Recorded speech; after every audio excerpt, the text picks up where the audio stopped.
So, again, I just want to say that, when I obviously knowing you too, but when I started to see when she was a freshman the things that Kobe was doing,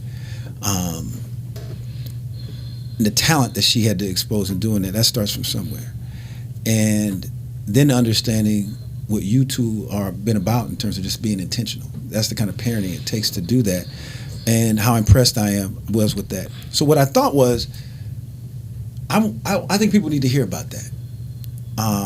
Parents that are very intentional in thinking about their children. I ran down, your other 3 children and what they're doing. You have a student that's spelled. You got one that's graduated from college, getting his master's, but also thinking about pursuing his dream in terms of maybe taking care of some of that eligibility, maybe doing some NIL. Yeah. Then you have an attorney, right? I want to talk to you two about you two. How did talk about you all in terms of because I know both of you are in education and what you all are involved in. Talk about what you all do first from an occupation, but then I want to hear about you all's focus as parents. Okay. So my career path basically started off actually in high school. I started off as an independent teacher in dance. Mm-hmm. And I had the opportunity through a dance teacher, graduated from Northside High School, Redskins, and had the opportunity to be able to teach dance in the high school while I was a student. Okay. So that gave me the opportunity to say, hey, this is something I may want to pursue. So graduated from high school, went off to college. I had the opportunity to go on groups, had a black guidance counselor that's seen something in me, opened up those doors for me, Mrs. Epps, and went to Indiana University and had a hiccup while I was at Indiana University, came back home, had a baby at 18, my oldest, which is the attorney, Jaleisha, and but I knew that, hey, I got to continue to pursue these dreams. There's no way I want to remain stagnant in the community I grew up in. Native here in Fort Wayne, Indiana, grew up in the inner city, raised by my grandmother. My grandmother raised me. She was born in 1914, Alabama, Birmingham, Alabama, and didn't come from much education, but knew that education was the key to success. That was the doors to be open. So always poured into us, get your education, get your education. So when I came back home and I knew that I made that hiccup, I was like, I'm back here not seeing much growth. I got to find my way. There's no way I want to be this black female statistic.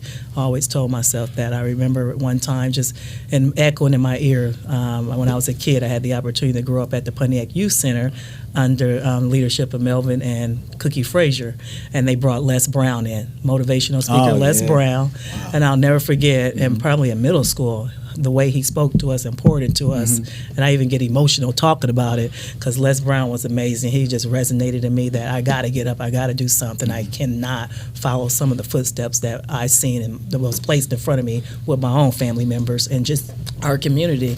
So went back to school. It was a program called AmeriCorps. AmeriCorps blessed me for the next 2-3 years. I didn't think that I would even be able to go back to school, back to IPFW at that time, and AmeriCorps blessed me where I can pay the loan money off that I owed because my grandmother couldn't afford it, but we made it happen and ended up graduating from college, and went right into education, teaching my first years at Paul Harding High School, and predominantly black school. That was actually a culture shock for me because I came from Northside High School, predominantly white. But it was the opening of just seeing what we needed, what our community needed. I always said I wanted to give back to kids that looked like me. And just I learned over the years, all kids, it didn't matter. But the great thing behind that is it allowed me to see what was happening in society, what was happening in the educational system. And then being a young parent, that allowed me to take those opportunities and just those issues that I was seeing within the schools to go home and pour into my own kids to make sure they grew up in the schools with me. My kids would get dropped off at the schools every day, so they already knew. But it allowed me to just push hard to say, hey, I want to break this cycle, break those curses, all of the above that we talk about within our community to make sure they were successful. And I'll be honest, where I'm at today, I didn't even realize that I had that drive of going that hard. I just knew to do it. That's all because I grew up from a grandmother. Parents weren't able to provide for us the way that parents should have, but with their own issues and struggles that they encountered. But I think just knowing that when you didn't have those parents there, they call us those latchkey kids. Mm-hmm. I remember studying that too in high school, and I said, I don't want my kids to be those latchkey kids. I don't want my kids to grow up to where they didn't have a mother and father in the home, mm-hmm. that I have to give it my all. And I think just education, being able to teach in those urban schools, and then I have to always say the center of the foundations is Christ. We were raised up under Christianity. I think all of those forces combined allowed for me to be where we're at today with our children and making sure they were successful. You're an administrator. Yes. Right. So we want to be intentional about it. And you're obviously, it's interesting. You're an administrator are you at Northside now? I'm at Northrop High School. Northrop High School currently, now. So, yeah. That's been amazing. How long have you been administrator? This is my ninth year in administration. Awesome. Yes. There were so many pull-up moments, and we're going to get to that in what you were saying. And I want to get back to that. But Dennis, your journey, sir. Well, my journey, I'm born and raised in Fort Wayne, Indiana. The Squares. Now, you got to tell me what the Squares are. Squares is the projects. He's a project kid like myself. I love it. So, yeah, coming from the projects, but, my mama always instilled in me that, education is it. Education is key. Them are exact words. Never had no doubt I was not going to college, even though we was running around doing things we probably didn't supposed to do. But, mm-hmm. At the back of my mind, I always knew I had to go to college. So that's where I ended up at. I ended up at IU on groups. Again, excellent program, still going on to this day. Go IU for that national championship. I was wondering when one of y'all was going to say that because I know y'all was there. So good. Graduated, came back, had a couple jobs, but I knew in the back of my mind I always wanted to be my own boss, entrepreneur. Mm-hmm. Got into a few, different businesses over the years. I had a few things over the years. So now I'm just kind of in like real estate, cars. So trying to maintain that and also look down the road and say, hey, it's about time to hang it up. So I'm looking at retirement here shortly. So like we said, talking about Kobe, yes, we coming to an end, and that's coming to an end. So that's kind of where I'm at. When you're at the end of the road, now you're thinking about what you really want to do. Yeah. Yes. And we spend so much time about our kids, and now you're like, I don't think I like what I'm doing. I want to try to do something different, right? Yeah. So that's amazing. So Dennis, you're entrepreneur. You're doing these things. Talk about your journey though as a black man. I mean, Felicia talked about her journey and how intentional she was. Having a family. What was that? What was your vision as a young man when you talk about being a father and what a family looked like? Well, growing up, you never, sometimes you don't think about the future as far as being a family and a family man. You got that. Sometimes you could see people in the neighborhood. I know one time we were just actually talking about when we had a reunion for the Squares. We was talking about how many dads was actually in people's lives at that time, and we really couldn't come up with none. Mm-hmm. And at that time, the Squares was loaded with kids. Every household had 5-6 kids in it easily. It was just like amazing. It's nothing what it is now. I know people look at it now and say, the Squares and Eden Green, but back in those days there was a lot of kids running around, but no dads. So my dad was around, but I was really brought up by a single parent mother. She, like I said, she instilled education into me. Like that was the only thing. Not so much my older siblings, but it was just something for me, I guess. I don't know why she seen something in me or not. But as far as family goes, once you get a family, I just believe that education is the root of to getting you to the next level. Mm-hmm. You got education is going to bring you to a next level of your circle, income.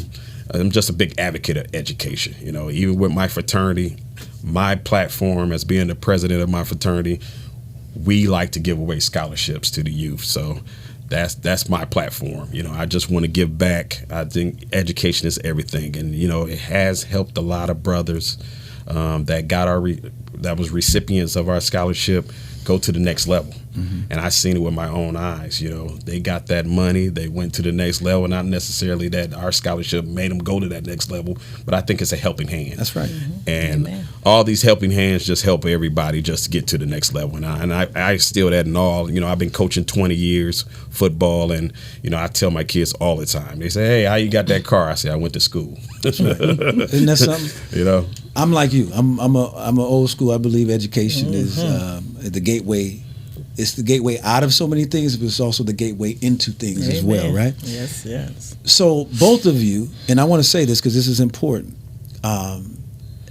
Growing up in the projects, having a family from the South, coming here and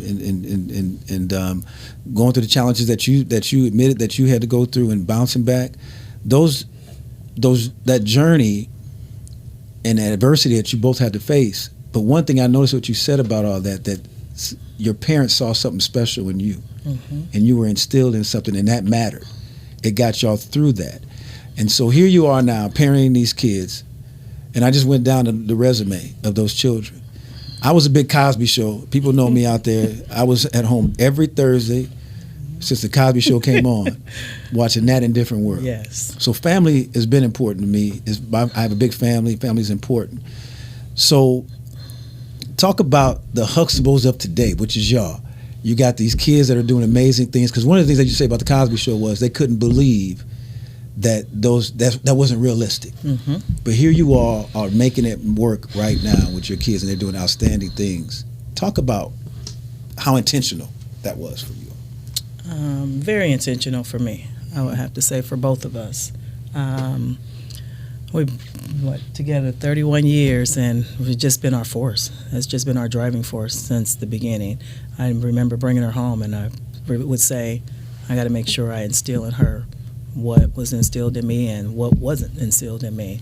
So I would say with all four of them, starting with Jaleisha, I was a teenage mother, and starting with her, it's just so hard to explain because I was at every parent-teacher conference. You had to be at every sports activity, show up and be present.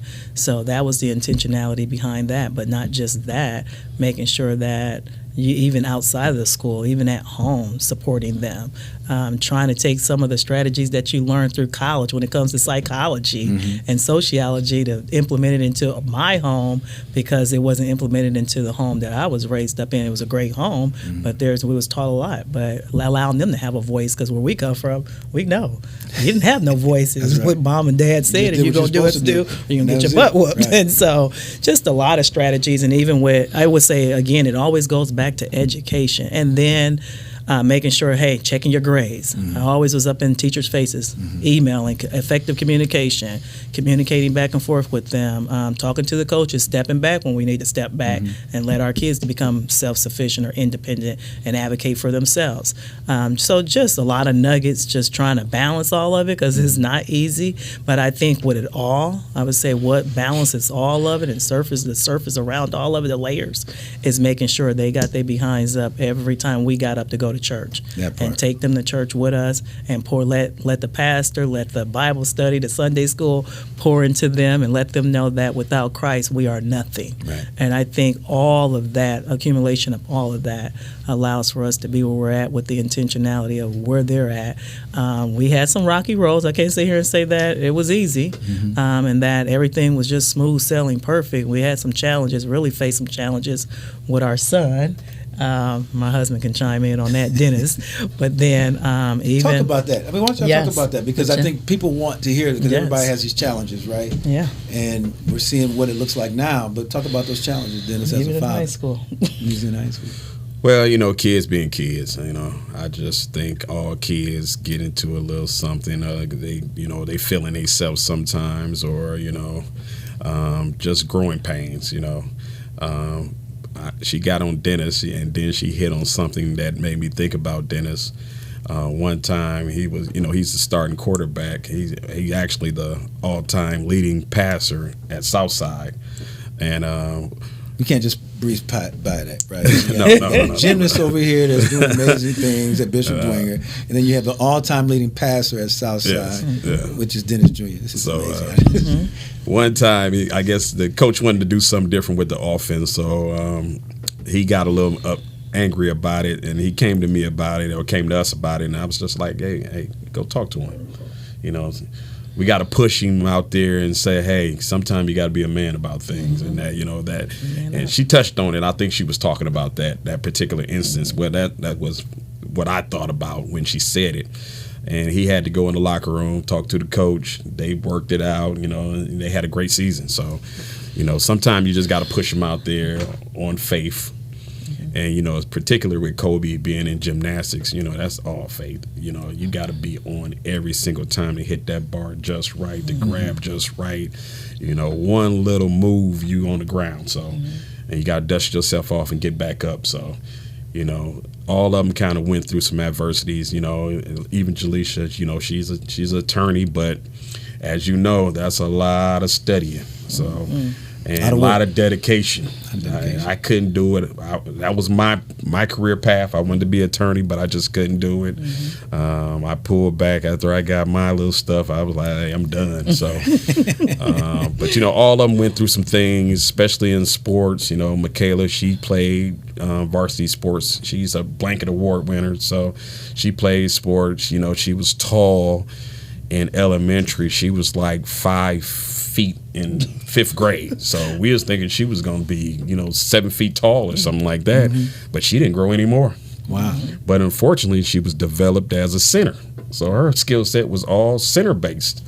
So she was strong. So she was down low, but when you get to the next level, you're little. So you know, she had to go through some adversities where she couldn't be that person no more. So she had to redevelop her game and humble herself maybe a little bit and say, hey, I'm not starting because, you know, this taller person there. So, but she stuck with it. That's a pull-up moment because what you just drew out was a talent. Obviously, there's going to be a level of disappointment early, and then she stuck with it. And the reason why I say that now is because she's obviously at Spelman. Yes. And she ain't just a student at Spelman. No. They know who Michaela is from Fort Wayne. And those experiences and then having parents like yourself, that's a pull-up moment because you all could have very easily been angry parents trying to push, right, your child to be, you know that she was capable, you know, she should be starting or doing whatever. You all allow her to go through that. That says a lot about you all as parents again. And now she's at, so what I want you to do right now, because I want y'all to talk y'all stuff. Okay. Give us, you know, I laid out what they're doing, but starting from the youngest to the oldest, talk about what Jaleisha's doing and exactly what all of them are doing right now. You can take You're proud parents. I want y'all to have this moment right now. Okay. So I would say with Jaleisha Walker, she's currently living in Washington, D.C. She has traveled all over around the world. She's migrated from one city to the next. She started here in Fort Wayne, Indianapolis, and then from Indy, she went to Houston, Texas, Thurgood Marshall Law School. And now she's, like I stated, she's went from Houston all the way over to D.C., traveled New York as well. But she's currently practicing personal injury. And I think she does a little on the side with helping businesses get up and started in the legal area, as well as focusing on some little bits and pieces of sports management. But she has her own law firm. So her law firm is the JL Law Firm, and she's doing very successful with her law firm. We're very proud of her.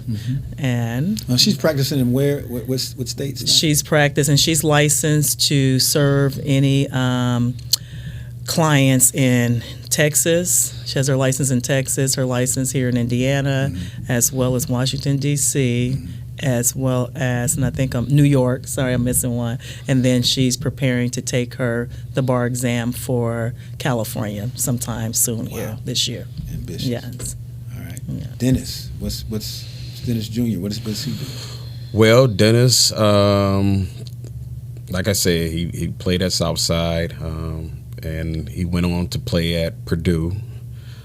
Things didn't. He had some adversity at Purdue. We talked about adversity. Things didn't go quite how he needed to go. He ended up going to a school in Kansas. It's a program on Netflix called Last Chance U. I remember that. Yeah, he's one of those programs he went to. So it's a whole bunch of people that probably went D1. And now they're there trying to get it right. He got it right. He was an All-American. I think he was second leader in tackles for their conference. Graduated business. Now he's just signed with Arena football team. Got a new agent. So he's still following his dreams. He's still trying to make it happen. But he also know, hey, I got to make that money too. So, I had one of those that was kept going. They keep going. That's all we wanted to do, right? Yeah, but I tell all the kids it's going to be a moment when you gotta choose. You got to be like, hey, find your way. Hey, it's time to go to that route. I had it. I went to Vincennes for track a little bit, and then it just wasn't my thing. And next thing I know, I was at IU in group. So I just say, hey, it's not going to happen. It is what it is. It's time to do what I need to do. So, right, Michaela.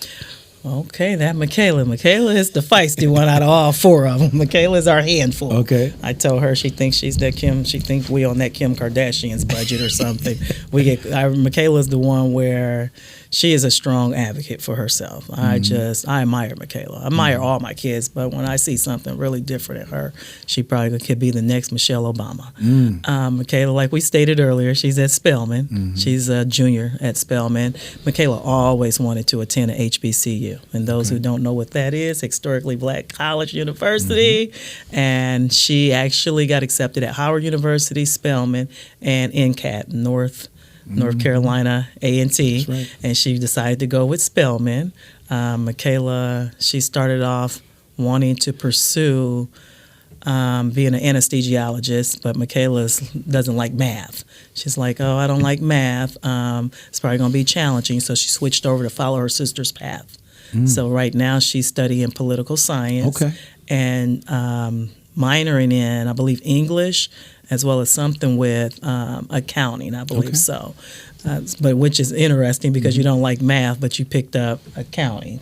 And her sister talked her into that. And I think what she wants to pursue for her area of working in the attorney field is representing I believe it's immigration. Okay. And not just immigration. I may be wrong, but she's probably going to take that path also, again, with political science. I could see her someday serving on some board or somewhere with working in politics. She knows all the backwards and forward when it comes to Black history, diaspora. I know she's focusing on that as well. She's part of so many organizations at Spelman. She's soon here to run for student government. Michaela is a very strong leader. But she's very outspoken. In a good way. It wasn't when she was in school, in middle school, high school. She was the one I was surprised by when we get all the phone calls from the teachers. Michaela did this, Michaela did that, and we asked those questions. Michaela was the type of student that I am going to make sure I'm going to advocate for my community. I'm going to advocate and make sure that our kids understand what their Black history from the past, future, present. We recall with Michaela one time she got together in school and rounded up a large group of kids that probably were struggling at a below level reading, put them all in one group and read a Black history book, and then she almost got in trouble for that. So I'm not surprised where Michaela is at today. And it's all playing out now with her at Spelman. Running for SGA. Again, this is extraordinary. People think that because it's a term that I became familiar with, it's not where you're from, it's where you're at. Amen. People, sometimes we're in these medium-sized areas and we don't know what's possible. And so when you go to a place like Spelman, some people get lost or they can't even imagine going there. And then she's there and then she's involved. Then you got Kobe. Oh, Kobe. To wrap it all up. With all this other extraordinary things you got, y'all didn't stop. Now you got this gymnast who's a 3-sport athlete, recognized throughout the state, let alone the community. Give us a little bit about y'all, Kobe. I'll start, but I won't end it. People would stop me all the time and say, "Hey, that Kobe," and I just say, "Yeah, that Kobe." That's all I can say. She doing her thing, Right. but I let her mother talk about it because, like I say, she didn't jump ahead of me on the sports tip. So here you go. Oh, Kobe. To be honest with Kobe, she's a different breed too. They all have their own personality. Sure. So I'm gonna say with Kobe was easy going. I'm gonna be honest. My husband over here, Dennis, he wanted a boy. He wanted to balance it out, 2 boys, 2 girls. I told him he got his boy. Mm-hmm. He when I was pregnant, he said, I want to name the baby Kobe. I forget the middle name, Kobe. So I said, I don't care if it's a girl or boy, I'm naming her Kobe. She was named after Kobe Bryant. Awesome. So I think that represents a lot for Kobe. She's very athletic like him. So Kobe is just different. She has her own drive. She has her own personality to where none of this came from us. The gymnastics did, because like I stated earlier, she flipping all over the house and flipping all on the trampoline that was in our backyard. So I said, I'm going to try to enroll you in gymnastics. Enrolled her. Didn't realize the expenses behind it, but hey, we where we're at today, thanks to the good old Lord. But with Kobe wanted to go try out for volleyball. And Kobe excelled at that after she tried out. Kobe wanted to try out for track. I noticed that Dennis would say when she was running around the house, running away from him because she got in trouble and she was going to get some whoopings, she'd take off running. He'd say, that little girl is fast. She's fast. She need to run some track. So this is why we're here today with Miss Kobe, because Kobe does this all on her own. I have my siblings constantly telling me, give her a break. Don't overwork her. You have those parents that want to push the kids until they can't go any longer, but it's not nothing to do with the parents. Kobe is doing this all on her own will. I like that you said that as we close, because that is something I think in our community and others, that when they see somebody excelling, they think that there's some type of pressure that follows with that. And they do. And what you said was, again, this word, I'll say it again, extraordinary. You said, this is what she wants to do, right? And you all are just supporting that. Yes. Number one. Kobe, even when she was at Toles Middle School, the intermediate, she went and tried out for basketball, made the basketball team. I said, no, honey, you can't do basketball. I said, you already got volleyball, gymnastics, and track. So we had to pull her out of volleyball. Right. Then she wandered off with her friends one time. She went and tried out for a travel excel cheerleading team, very expensive. I said, she came home and told me, Mom, I made the cheerleading team. I let her do it for a year, but I said, baby, we can't do all this, baby girl. But she had tried to go try out. What's the sport at the Wanger she was trying to try out for on the field? Lacrosse. I said, no, we're not doing that. She's all around. She would play any sport if you allow her, if she could. She's the real deal. She is. Yeah. So listen, we can go on and on. I think that the one thing that I want to say, and I think the listeners and the viewers are going to say the same thing. Congratulations to you. Thank you. Job well done. I know you're still working on the last one here, and nothing's perfect. But I do think that as we talk about the Huxtables and the different families, if no one's told you that right now, let me be the first to tell you. You are the modern day Huxtables, and you all have done outstanding work, and I think you're inspiring to others. So I'm going to leave y'all with the last words that you want to say. 1 minute and a half, you guys can just say what you want to say to other parents that are out there right now. Anything you want to say? I would say to parents, whether it's single parents or two-parent home, that children are precious. I always say this. Children didn't ask to come into this world. We brought them into this world. So I would say make sure that you're giving them your all, no matter what. You just can't throw the towel in, and that education is the key to success. So make sure that you're always involved with your children 100% or more at all times. DJ. Well, I had to piggyback. She just stole my education is key. That's what I was going to say. And it's something I always tell my son, never break a bridge. If you got a bridge with somebody, always keep that, that consistency with the person, even if things don't go right. So I always say to him, never break a bridge. So, amen. So again, I want to say to everyone out there, this show is intentional. It's a little different. Usually we interview one person, but I wanted to bring a family to you, because everything starts at the root of our families. And I think we don't give ourselves enough credit for that in our community. I think sometimes we look for other things to give us credibility and equity. But sometimes it lies within the family. So we were intentional today by talking to a family with a talented bunch of kids, focusing on Kobe, of course, who's in high school. But I just want to say that I used the word extraordinary today. And some of you might say you're not used to that term. There's no such thing as an individual who's trying to be something. There's nothing ordinary about that. That's all extraordinary, particularly when you do the work to make sure that you can accomplish that. We all about dreamers here. That's what the pull-up is all about. Amen.